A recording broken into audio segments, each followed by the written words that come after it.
Bonjour, je me présente, je suis Josée Tassé de la Fondation du Cégep de l'Outaouais. Je suis en compagnie aujourd'hui d'un homme d'affaires, un philanthrope bien connu dans la région. Écoutez, cet homme initialement a voulu être médecin, mais il a plutôt complété un doctorat en génie.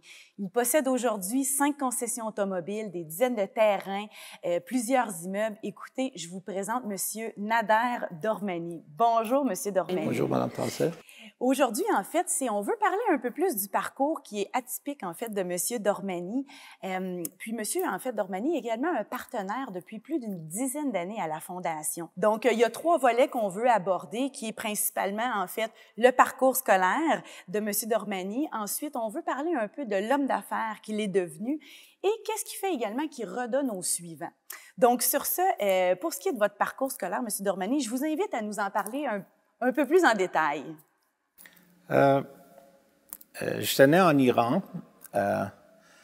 J'ai fait mes études primaires puis secondaires en Iran. Puis, juste un petit peu avant la révolution iranienne, j'ai réussi à rentrer dans la faculté de médecine de l'Université de Téhéran.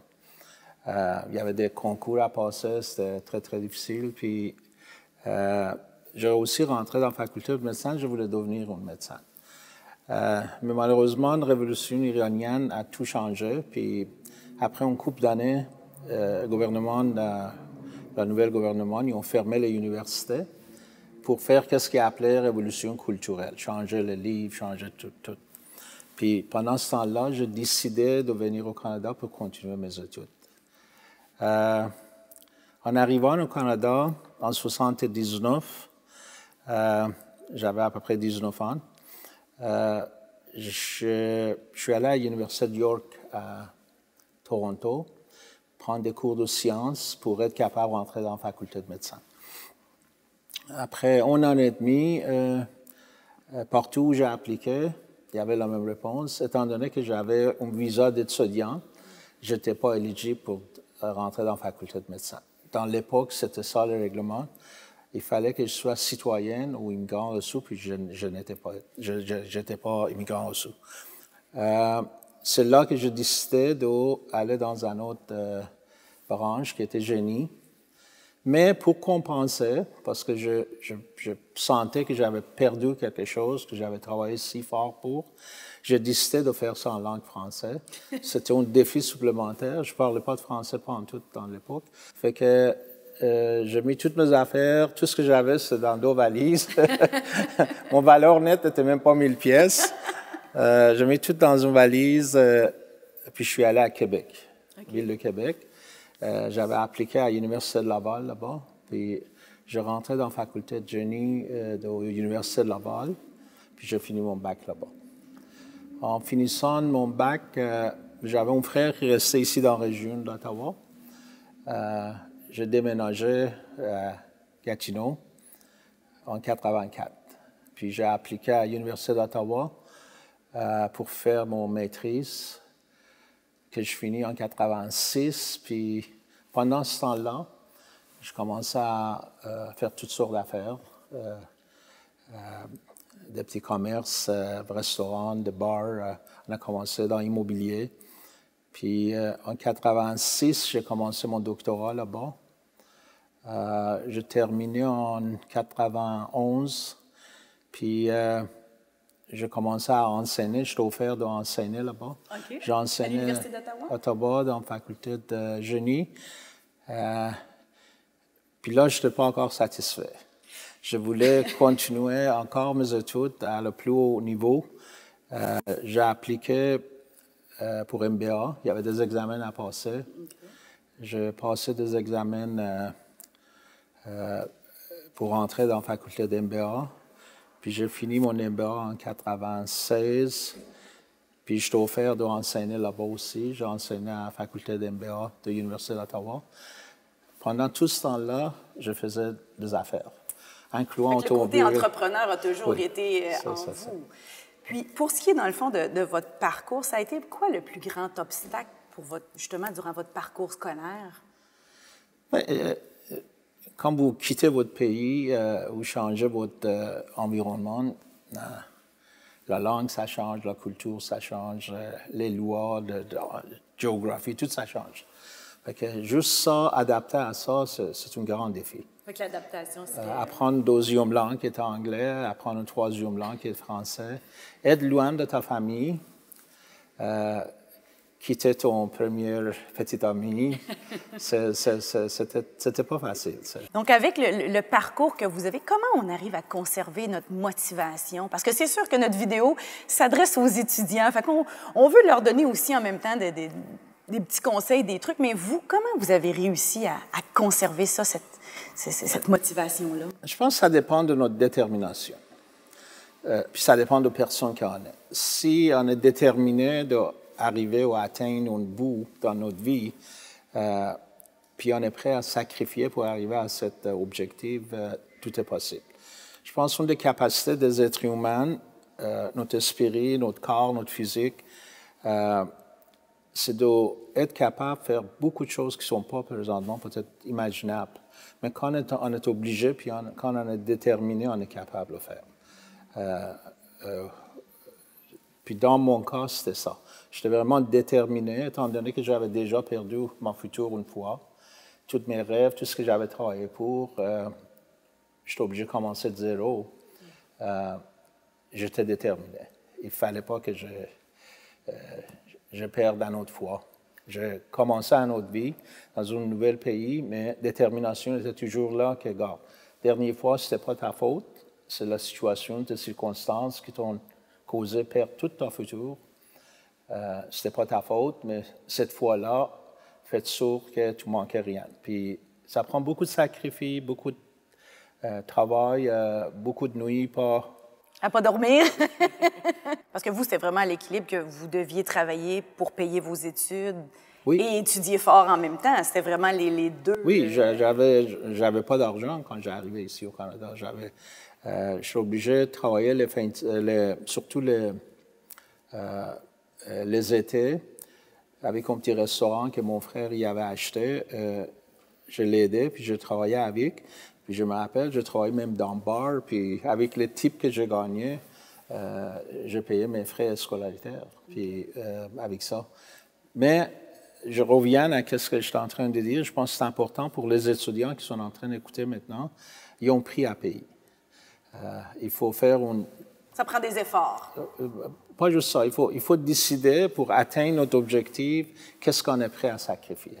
Est-ce qu'on est prêt à dire à nos amis, regardez, cette fin de semaine, je vais rester chez nous, je vais étudier, ou cette fin de semaine, ou ce soir, je vais travailler, je vais oublier telle affaire, je vais oublier tel voyage, je vais oublier telle party. Il faut être capable de sacrifier. Pour ce qui est du volet homme d'affaires, en fait, parlez-moi un petit peu, qu'est-ce qui fait que vous êtes devenu entrepreneur? Puis c'est quoi un peu votre parcours à ce niveau-là? Aujourd'hui, vous avez les 5 concessionnaires, les terrains, l'immobilier et tout. Je pense que ça dépend de l'environnement où j'étais élevé. Dans le vieux pays où j'étais élevé, je me rappelle à partir de l'âge de 10-11 ans, comme on voit dans les films ici, des jeunes qui vendent limonade à l'extérieur de leur maison. Oui. J'avais une petite table en bois, puis je vendais des jouets l'été. Tout l'été, quand les écoles étaient fermées, puis j'avais peut-être 11-12 ans, je prenais l'autobus, je suis allé à Bazar, j'ai acheté des petits jouets, des autos en plastique. Je mettais sur cette table-là toutes sortes de jouets l'été, puis je ne sais pas, dans l'époque, il valait peut-être 10 cents, je les vendais à 15. Faire un peu de profit quand même. Un retour sur investissement de 50%. Fait que j'avais toujours cet esprit d'entrepreneur. Puis aussi avec mon père, il y avait un magasin de tissus. Fait que c'était quand même des entrepreneurs dans votre famille. Oui, dans ce vieux pays-là, quasiment tout le monde est entrepreneur. Il n'y a pas beaucoup de monde qui veut travailler pour le gouvernement fédéral. C'est pas comme ici, un petit peu différent. Oui, tout le monde. Vous avez été bien entouré de ce niveau-là, donc vous avez pu un peu... Oui, en moi, dans plusieurs pays de cette région, les gens ils ont ce genre de mentalité-là. Puis, comme je dis, ça dépend de leur environnement, leur background, comment ils ont été élevés. Mais je peux vous dire une chose, que comme je n'étais jamais capable de travailler pour quelqu'un d'autre. Je pense que si vous m'engagez aujourd'hui, je vais être votre pire employé. Vous allez me clairer dans 2 semaines. Parce que des entrepreneurs, quand vous avez cet esprit d'entrepreneuriat en vous n'écoutez pas personne, vous voulez faire des choses à votre façon. Oui. Fait que, ça dépend de personne. Puis c'est correct. Les gens qui vous travaillent au gouvernement fédéral, c'est leur décision, puis c'est correct aussi. Mais c'est question de ce qu'on appelle reward aussi. Qu'est-ce qu'on veut atteindre? Si on travaille pour quelqu'un d'autre, on va avoir un certain salaire. Ou si on travaille au gouvernement, qui est quasiment fixe. Et il n'y a pas comme normalement, il y en a un plancher puis il y en a un plafond. On gagne minimum tel salaire puis maximum tel salaire. Entrepreneur, c'est un peu différent. Entrepreneur, il n'y a pas de plancher. Tu peux tout perdre, but the sky is the limit. Comme tu peux aller à... y a pas plus vous travaillez, limite. plus vous... Puis pour ce qui est de vos entreprises, c'était quoi votre première entreprise? Le premier, quand on a commencé, c'était un petit, comme je dis, avec mon frère, il y avait un petit bar puis restaurant qu'on a acheté en prêtant l'argent de famille, des amis. Puis l'ancien propriétaire, il nous a financé. Okay. Vous avez commencé avec un restaurant. On a commencé bar. avec ça. Au même temps, j'ai étudié. Okay. Puis on avait des orchestres qui jouaient dans ce bar-là. Puis je me rappelle, j'ai quasiment écrit mes thèses de maîtrise puis doctorat. C'est le coin du bar? En arrière, dans le bureau, quand l'orchestre était en train de jouer Led Zeppelin en avant. Okay, c'était pas facile. J'ai étudié jusqu'à 3h, 4h. En même temps, je travaillais dans le bar. Puis je faisais tout. Laver le plancher, nettoyer le bar, rentrer la bière, tout. Puis ensuite, par la suite, c'était quoi les autres entreprises que vous avez eues? On a acheté un autre restaurant qu'on a flippé très rapidement avec beaucoup de profit parce qu'on l'avait bien acheté. Puis après ça, on a commencé à faire de l'immobilier. Acheter des maisons, les vendre, acheter des terrains, les développer. Notre premier projet, il y a plus que 30 ans passé à Chelsea, on a fait Jardin Panoramique, un gros projet de soixantaine de lots. Je me rappelle, on allait là, même pour faire le chemin, il fallait qu'on coupe les... C'est vous qui coupiez les arbres pour faire le chemin? Oui, pour sauver l'argent, c'est nous-mêmes qui coupions les... Comment économiser pour, dans le fond, maximiser c'est le prix que tu devrais payer. Puis une fois dans l'immobilier, après ça, vous vous êtes lancé dans le côté automobile? Au même temps, oui, dans l'automobile. Puis on a toujours continué dans l'immobilier. Mais la chose plus importante pour les étudiants qui sont en train d'écouter aujourd'hui, j'ai jamais lâché l'éducation. Quand j'étais rendu à 30 ans, ça veut dire quasiment 10 ans après que je rentrais au Canada, j'avais déjà fait mon premier million. Techniquement, je n'avais pas besoin de continuer mes études. Mais je n'ai pas arrêté là. J'ai fait mon doctorat. Après, j'ai fait un MBA. Puis, il n'y avait pas d'autres degrés à prendre. Sans ça, je le prenais. Puis aujourd'hui, est-ce que vous prenez encore des cours pour vous performer ou encore des cours à l'école? Pas à l'école, mais je suis j'étudie beaucoup. Minimum 2 heures par jour, des fois à 3 heures du matin, 4 heures du matin, des fois tôt au matin. Puis qu'est-ce que vous étudiez? Je suis intéressé au niveau marché boursier. Je regarde, parce qu'on a des investissements aussi, ça fait qu'il faut que tu sois au courant de ce qui se passe au niveau d'économie. Vous tenir informé. Aussi des nouvelles locales, nationales, internationales. Il faut qu'on soit informé aujourd'hui. C'est l'âge d'information, puis il faut qu'on soit toujours informé. Est-ce que vos enfants ont également la fibre entrepreneuriale que vous avez? Malheureusement, non. Mais j'essaie, je travaille, ils sont jeunes encore, on travaille avec eux. Dans la société nord-américaine, c'est un peu plus difficile d'emmener les enfants où tu veux. Ils ont plus de liberté à choisir qu'est-ce qu'ils veulent. Puis, c'est une balance vraiment délicate. Il ne faut pas les trop forcer ou pousser. Mais de l'autre côté, il faut essayer de les influencer, prendre le bon chemin dans leur vie. Okay. Pour ce qui est, dans le fond, donner au suivant, parce que vous redonnez énormément à la communauté. D'ailleurs, vous êtes partenaire avec la Fondation du Cégep de l'Outaouais, écoutez, depuis plus de 10 ans. Qu'est-ce qui vous motive à redonner comme ça à la communauté? C'est une façon de penser. Il y a dans notre district, ça commence avec ça, avec une mentalité. Laissez-moi vous donner un exemple, peut-être c'est un peu philosophique, mais c'est un exemple extrême, mais vous allez comprendre ce que je veux dire. Imaginez-vous que vous, Madame Tassé, vous êtes la seule personne sur planète Terre. Il n'y a pas d'autres personnes. Vous êtes la seule. Tout ce qu'il y a sur la Terre, ça vous appartient. Les plus belles bâtisses, tout l'argent dans les banques centrales des pays, tous les Ferrari, tous les bijoux, tout ça vous appartient. Mais vous êtes toute seule. Est-ce que vous allez avoir fun avec ça? Il va manquer un petit quelque chose. Oui. On a fun, on a plaisir quand on partage ça avec quelqu'un. Tout seul dans une Ferrari, quand il n'y a personne d'autre pour vous voir, pour vous adorer, pour vous admirer, votre mari n'est pas avec vous, vos enfants ne sont pas avec vous, ça donne quoi? Fait que, pensez à cet exemple-là, on a plaisir, on a fun, on sent bien quand on est capable de partager ça avec quelqu'un d'autre. On est capable de donner ça à quelqu'un d'autre. Fait que, moi, je me rappelle, même quand je n'avais pas beaucoup d'argent, j'avais 20 ans, je commençais à avoir des enfants avec Christian Children's Fund, en anglais. Ils nous envoyaient des papiers, puis je commençais à parrainer des enfants. Dans l'époque, je pense que ça coûtait 20-25 $ par mois, mais je commençais à avoir un, deux, là, ça va faire quoi, quarantaine d'années. Puis ça fait 40 ans, j'ai toujours eu plusieurs enfants dans les pays sous-développés que tu parraines. Tu donnes maintenant, je pense, 35-40 $ par mois. C'est pas beaucoup, mais chaque fois que ça les peut subvenir à leurs besoins, en fait. Puis je demandais à mon épouse aussi, ça fait des années qu'elle a la même chose. Puis justement, la semaine passée, j'ai reçu une enveloppe d'un de ces enfants-là. Normalement, une fois par année, il t'écrit, puis quelqu'un là-bas, il traduit, puis avec leurs photos. Puis je dis à mon épouse, on devrait se faire sûr que notre enfant, qui a 18 ans maintenant, qui commence à faire la même chose. Fait que c'est une façon, c'est une mentalité qu'on devrait sentir responsable, que, écoutez, on a une responsabilité envers des autres à donner quelque chose, même si c'est 40 $ par mois, 35 $ par mois. Mais c'est un bon sentiment quand cette lettre-là arrive. Tu vois la photo d'un enfant vraiment dans un pays sous-développé, puis tu as fait une différence.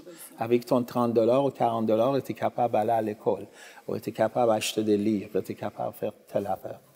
Pour ce qui est, dans le fond, de votre implication, qu'est-ce qui fait que vous vous impliquez avec la Fondation du Cégep de l'Outaouais? Qu'est-ce qui fait que c'est important pour vous d'aider nos jeunes étudiants? Parce que vous vous impliquez beaucoup, vous, avec les bourses. Oui, ça fait plus de 20 ans qu'on donne des bourses d'études aux étudiants au niveau secondaire qui sont en train de décrocher. Comme vous savez, dans la région, on a un problème de décrochage. Dans mon opinion, l'éducation n'est pas assez valorisée dans notre société québécoise aujourd'hui. Fait que depuis plus de 20 ans, je donnais plus qu'un demi-million à date aux étudiants de secondaire qui sont en train de peut-être penser de décrocher. Pour les décourager, en donnant des bourses, en améliorant leurs notes, on leur encourage de rester aux études, même si c'est difficile, puis encourager leurs parents puis leurs enseignants pour les aider qui restent aux études. Puis on les parle d'avantages de rester aux études pour leur futur. C'est pour les motiver, dans le fond, les garder un peu alertes là, à l'école. Dans plusieurs niveaux semblables à ça, j'étais impliqué pendant des années. Dans mon opinion, l'éducation, c'est la clé. Puis au niveau de votre question que vous avez posée, la période de cégep, c'est le 2 ans ou 3 ans qu'on dépense au cégep. C'est comme une période de transition entre les ligues des mineurs pour aller dans la ligue des majors. C'est vraiment là que la plupart des étudiants ils prennent leur décision où aller, quelle direction ils vont prendre pendant cette période-là. Quand tu as 7-8 ans, normalement, tu ne penses pas à ton carrière dans le futur. Mais quand tu arrives au cégep, dans cette période de transition, ça devient important de décider qu'est-ce qu'on veut faire avec notre vie. C'est là qu'on essaie, avec ces bourses au niveau de fondation, les encourager à devenir entrepreneurs, les encourager à avoir excellence dans l'éducation, les encourager à continuer plus loin possible dans les domaines différentes branches des universités, qui est comme la Ligue majeure, puis les encourager aussi d'avoir des bouts qui sont vraiment plus élevés qu'il aurait pu être dans un corps ordinaire. Puis on souligne de l'importance de l'éducation comme la clé pour eux aussi. Donc, en conclusion, moi, j'aimerais savoir, qu'est-ce que vous aimeriez qu'on retienne de vous, M. Dormany? C'est très encourageant pour moi, personnellement, voir si je fais une différence dans la vie de quelqu'un. Ça m'est arrivé quelquefois que les parents sont venus avec une étudiante, puis m'ont dit, il y a 5 ans passés, avec votre bourse d'études contre décrochage, je suis en train de lâcher l'école secondaire, mais je restais, puis aujourd'hui, je suis rendu à telle place, au cégep, à l'université. Fait que si, je pense que c'est vrai pour tout le monde, incluant moi, vous, tout le monde, de faire sourd, puis de s'assurer qu'on fait une différence pour améliorer la vie de quelqu'un. Même si c'est juste une personne, ça vaut la peine. Ça fait que, pour répondre à vos questions, j'aimerais être peut-être souvenu comme quelqu'un qui a essayé, qui avait un bon cœur, qui avait une bonne intention, quelqu'un exigeant, je suis exigeant. Exigeant envers les autres, mais envers vous-même aussi. Oui, oui, ça prend ça aujourd'hui. Puis de s'assurer ou de souvenir que Dormany, il voulait que l'éducation soit plus valorisée dans la société aujourd'hui. Il voulait que les étudiants continuent à plus haut niveau éducatif, qu'ils réussissent plus. Puis avoir une meilleure société, communauté. Je pense que ça, c'est dans l'intérêt de tout le monde. Puis mon objectif à faire tout ça, c'est vraiment ça. Puis j'ai une dernière petite question. En fait, pas une question, mais en quelques mots, c'est quoi le message que vous aimeriez laisser aux étudiants, puis à vous adresser peut-être directement à eux? C'est le message de M. Gratton. Je pense que tout le monde connaît Elvis Gratton. Think big. Fait que j'aimerais que j'encourage tous les gens que je connais, les étudiants, qui ne soient pas satisfaits avec un job de 80 000 par année, 100 000 par année, 150 000 par année. Comme Elvis Gratton nous a enseigné, think big. Le ciel, c'est la limite. Vous êtes capable d'atteindre tout ce que vous voulez si vous êtes déterminé et si vous êtes prêt à payer le prix et le sacrifice qui vient avec. Donc, sur ça, écoutez, j'aimerais dire un gros merci à vous, M. Dormany, d'avoir accepté de faire cette petite entrevue puis de nous avoir parlé davantage de votre parcours en tant qu'entrepreneur, parcours scolaire, puis aussi votre implication au niveau de la communauté. Donc, un gros merci, puis je vous souhaite une belle journée.